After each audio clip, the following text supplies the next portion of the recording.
अस्सलाम वालेकुम रहमतुल्लाहि व बरकातुहू।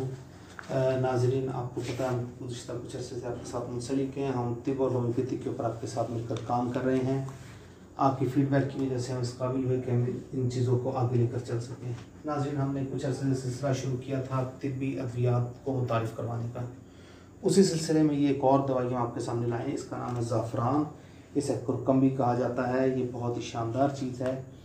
नाज़रीन, इसका जो इब्तदाई वतन है उसके बारे में तो तवील बहस है, लेकिन कश्मीर में, ईरान में और स्पेन में बहुत ही आला क्वालिटी की ज़ाफ़रान पैदा होती है। इसके अलावा कोयटा में भी ज़ाफ़रान पैदा होती है, लेकिन वो इतनी आला क्वालिटी की नहीं होती। इसके अलावा कुछ अर्से से हमने सुना है तकरीबन 2010 से कि साहिवाल के नवाह में भी कुछ थोड़ी सी मिकदार में ज़ाफ़रान पैदा की जा रही है। ज़ाफ़रान नाज़रीन बहुत ही शानदार एक हर्ब है जो बतौर मसाला भी इस्तेमाल होती है और बतौर दवाई के भी इस्तेमाल होती है। नाज़रीन, इसका जो तिब्बई नाम है वो इसका नाम है सैफ़रॉन क्रोकस। इसको क्रोकस टैबो भी कहा जाता है।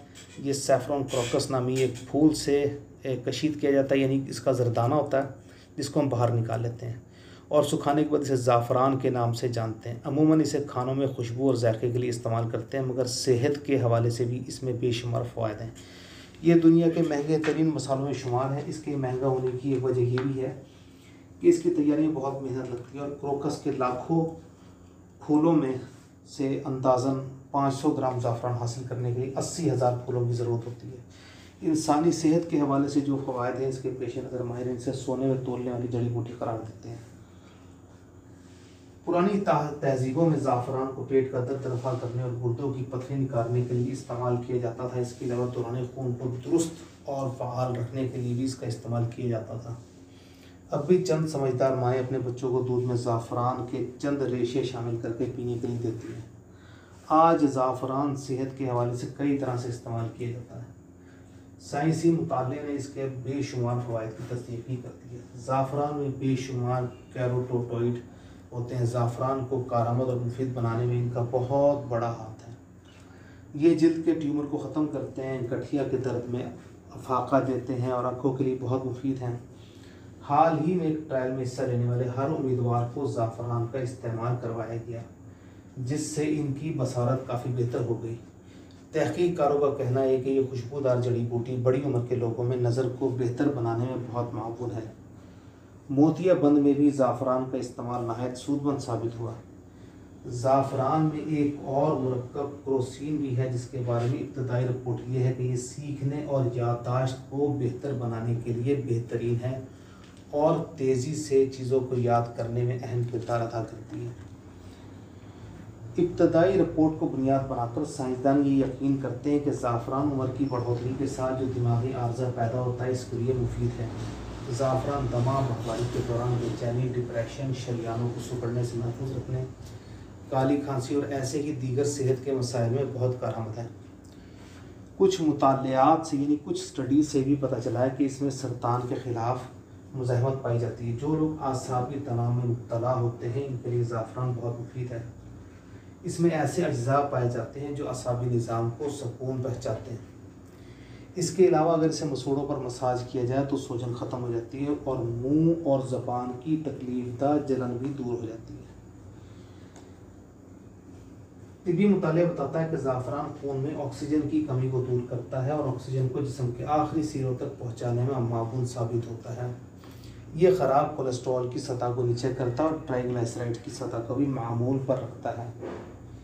जिल्द की खुश्की और इसके दीगर कई मसाइल के लिए ज़ाफ़रान को बतौर पेस्ट इस्तेमाल किया जाता है। बेख्वाबी, खांसी, बदहज़मी और गंजेपन के लिए ज़ाफ़रान को दीगर जड़ी बूटियों के साथ मिलाकर इस्तेमाल किया जाता है।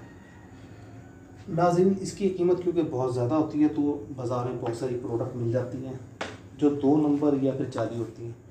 ये देखने के लिए कि आपने जो चीज़ ख़रीदी है वो असली ज़ाफ़रान है या नकली, इसके चंद रेशे गर्म पानी या दूध में डाल दें। अगर सयाल फ़ौरन रंगदार हो जाए तो समझने के लिए जाली है। असली ज़ाफ़रान पानी या दूध में डालने के 10 से 15 मिनट के बाद रंग छोड़ता है, जिसकी रंगत सुरख सुनहरी होती है और इसकी खुशबू भी इतनी ही देर में पैदा होती है। अगर इसे खाने में इस्तेमाल कर रहे हैं तो ज़्यादा इस्तेमाल करने से गुरेज करें। इसकी ज़्यादती ग़िज़ा को कड़वा बना देगी। अगर इसे सप्लीमेंट के तौर पर लिया जाए तो मुकर्ररा खुराक से ज़्यादा तजावुज़ ना की जाए। इसके अज्जा के बारे में इसको इस्तेमाल अगर करना चाहें तो क्योंकि ये देर में हल होती है, तो इसका तरीक़ाकार ये है कि अर्क़ गुलाब में इसको कुछ देर के लिए दबा दिया जाए, उसके बाद उसको बिल्कुल साफ़ सुथरी धुली हुई खुश्क खरल में इसको रगड़ा जाए। उससे इसका रंग और खुशबू बहुत अच्छी हासिल हो जाती है। फिर अगर इसे दूध में मिलाकर इस्तेमाल करवाया जाए तो मतलूबा नताइज हासिल हो जाते हैं। इसके अलावा इसके दीगर मरकबात में, जिस तरह मैंने एक और हल्दी वाली पोस्ट में आपको नुस्खा बताया था जो हम दर्दों के लिए इस्तेमाल करते हैं, जिसके अंदर हम हल्दी, मलठी, सौंफ, पुदीना, सुहांजने के पत्ते, चोक चीनी और सुंड का इस्तेमाल करते हैं। इन कैप्सूलों को बहुत ही, इन पाउडर को बहुत ही बारीक पीसते हैं, उसके 500 मिलीग्राम का कैप्सूल कर लेते हैं। ये कैप्सूल नाज़रीन बहुत सस्ता बनता है क्योंकि सिर्फ ज़ाफ़रान महंगी है जो तकरीबन 200 से 250 रुपये ग्राम है। बाकी तमाम चीज़ें जो है 200 रुपये 300 रुपये किलो तक हैं। तो उसका एक तरीका ये कि बाकी सब चीज़ें आप एक एक तोला ले लें, ज़ाफ़रान आप 1 ग्राम ले लें, लेकिन इनको बहुत ही बारीक पीसना है और आपने यकीनी बनाना है कि आप इसको 1 नंबर हालत में ही ख़रीद रहे हैं। उसका तरीका आपको बताया गया कि आप इसको पानी में या दूध में भिगो दें। अगर ये फ़ौरन अपना रंग दे दे और खुशबू दे दे तो इसका मतलब 2 नंबर है। अगर इसको 10 से 15 मिनट या 20 मिनट तक भी लगें तो यकीनन ये खालिस और असली है। इसके अलावा चेहरे को रंग को गोरा करने के लिए इसको आप वो जो आपको मैंने तरीका बताया कि अर्क़ गुलाब में इसको आप शामिल करें। जब ये फूल जाए तो इसको खरल के अंदर डाल के सख्त हाथों से रगड़ें ताकि पेस्ट बन जाए।